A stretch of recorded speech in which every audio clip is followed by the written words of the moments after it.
দেখেন, বাংলাদেশের রাজনীতিতে মুশকিলটা হলো যে স্বচ্ছতার ঘাটতি সব জায়গায়।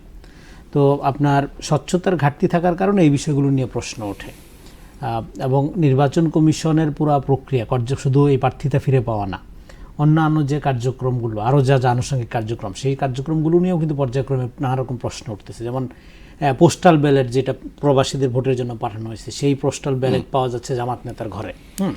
তারপরে যে ব্যালট পেপারটা, সেই ব্যালট পেপারে যে মার্কা ডিস্ট্রিবিউশনের ক্ষেত্রে স্বজনপ্রীতির অভিযোগ আছে। হ্যাঁ, জনপ্রিয় মার্কা যেগুলো সম্ভাব্য ভোটে জিতে আসার সম্ভাবনা বেশি, সেই মার্কাগুলো খুঁজতে হবে আপনার দূরবীন দিয়া।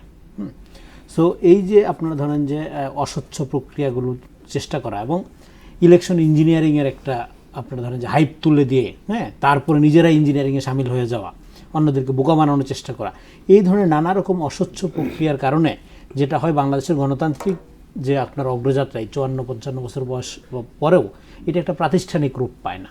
ইলেকশনটা হয় কি জাস্ট কোনো রকম ছলে বলে কৌশলে, হ্যাঁ, এই দিনটাকেও দখল করতে পারলেই 5 বছরের জন্য দখল। হ্যাঁ, ফলে ওইখানে ওই ইঞ্জিনিয়ার মানে কি যারা এটার দায়িত্বে আছেন তারা চান যে একভাবে হয়ে যায়, এবং ওই হয়ে যায় নিজেরা বেনিফিটেড হওয়াটা।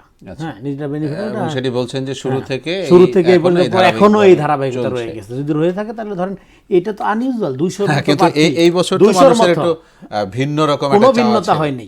15 মাসে কোনো কিছুর ভিন্নতা হয়নি। কোনো গরিব মানুষের ভিন্নতা আমি বুঝবো কিভাবে? বড় লোক আরো বড় লোক হয়েছে, হ্যাঁ, ধনী আরো ধনী হয়েছে, এটা দিয়ে বুঝবো ভিন্নতা? নাকি সাধারণ মানুষের যে গণ আকাঙ্ক্ষা ছিল গণ অভ্যুত্থানের মধ্যে দিয়ে যে তৈরি হয়েছিল, সেক্ষেত্রে মানুষের জীবনমানের কি উন্নতি হয়েছে? আপনি মানুষের আমার পরিবর্তন বুঝবো কি দিয়া? নেতাকর্মীদের উন্নতি দিয়া, ক্ষমতার কাছে যারা তাদের উন্নতি দিয়া, না ক্ষমতার বাইরে আছে যারা তাদের উন্নতি দিয়া? ফলে ক্ষমতার বাইরে যারা আছে তাদের 54 বছরে যেরকম উন্নতি হয়নি, কোনোভাবেই এখনো হয়নি।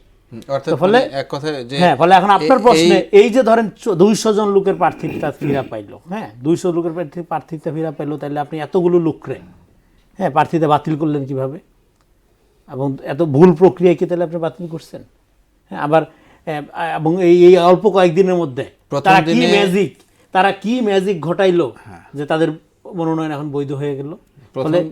প্রথম 1 ঘন্টায় 15 জনের প্রার্থিতা ফিরে পেল। তাহলে 15 জনের প্রার্থিতা 1 ঘন্টা কিভাবে সম্ভব? এটা যাচাই বাছাই করতে একটা জিনিস, একটা কাগজ, একটা ফাইল বা একটা লোকের, হ্যাঁ, আমলনামা, নির্বাচনের সময় তো একজন আমলনামা যাচাই বাছাই করতে হয়, তাই না? যে তারা আইবে নানা এগুলো ঠিকঠাক আছে কিনা, যতটুকুই আছে আমাদের আইনে কাঠামোগত, সেইটা তো 1 ঘন্টায় 15 জনের এটা সম্ভব হওয়ার কথা না, আপনি যেটা বলছেন। তার মানে কি পুরা প্রক্রিয়াটার মধ্যে নানা রকম অস্বচ্ছতার ব্যাপার রয়ে গেছে।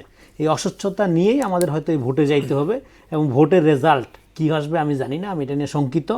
এবং জনগণের ভোটাধিকার প্রতিষ্ঠা আদৌ হয় কি না, কারণ যে কাঠামো রয়ে গেছে, যে অস্বচ্ছ কাঠামো, যে পুরানা ফ্যাসিবাদী কাঠামো, এবং সেই কাঠামোকে ব্যবহার করে এখন যারা কৃত্রিম হাইপ তৈরি করে, হ্যাঁ, এক ধরনের গণতান্ত্রিক মানে লিবারেল ফ্যাসিজম কায়েম করতে যাচ্ছে, মানে ক্ষমতার জন্য ক্ষমতা যাওয়ার আগ পর্যন্ত লিবারেল থাকবে, যাওয়ার পরেই, হ্যাঁ, তার বাইরে গেলে আপনারা সাইজ করে ফেলবে। এই যে একটা, এবং চারদিকে যে একটা সাফোকেটিং অবস্থা, হ্যাঁ, আপনার কারো সমালোচনা করা যাচ্ছে না, তার চরিত্র রাখা হচ্ছে না।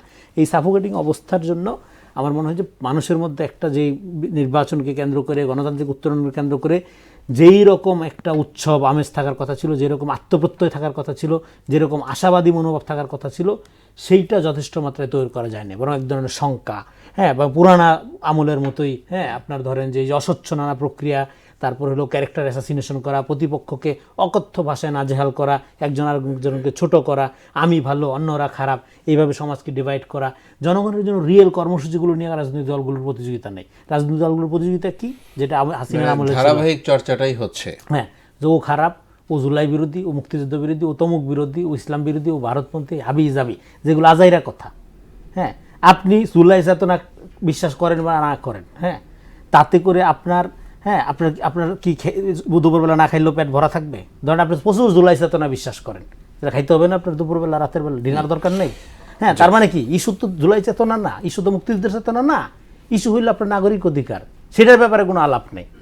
ফলে এই যে আপনার রেটোরিক্স, এই যে এটাকে বলে ফ্যানাটিসিজম, এটাকে বাংলায় বলি আমি হুজুগেপনা, এই হুজুগেপনার মধ্যে দিয়ে সবসময় সমাজে ডিভাইডেড করা হয়, জাতির মধ্যে ইউনিটি তৈরি। আপনি জামাত করেন, অসুবিধা নেই, আমি, হ্যাঁ, এনসিপি করি বা বিএনপি করি বা গণসংহতি করি, অন্য দল করি, অসুবিধা নেই, কিন্তু একটা পলিটিক্যাল ইউনিটির জন্য যেই ধরনের মানুষের মর্যাদাবোধের প্রতি রেসপেক্ট রেখে যে ধরনের পলিসি নির্ভর রাজনীতি 5 তারিখের পর হওয়ার কথা ছিল, তার তো সূচনাই আমরা দেখতে পাইলাম না।